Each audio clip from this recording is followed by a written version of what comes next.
ఈ దీపారాధనా నియమం ఏర్పరిచారు. భక్తి నుండి మనం తెలుసుకునే జ్ఞానమిది. భగవంతునికి పూలమాలను లేదా పుష్పాలను అలంకారం చేస్తాం. ఈ నియమంలో గల జ్ఞానమేమిటో ఇప్పుడు గ్రహించుదాం.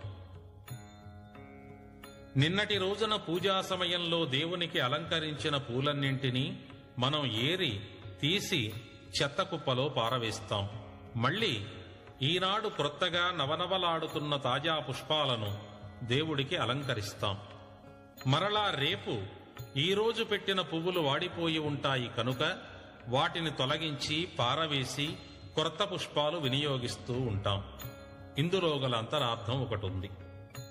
వాడిపోయి, వడలిపోయి, ఎండిపోయి శక్తిని, అందాన్ని, వాసనను కోల్పోయిన పుష్పాలను దైవ సన్నిధానంలో ఉంచలేము.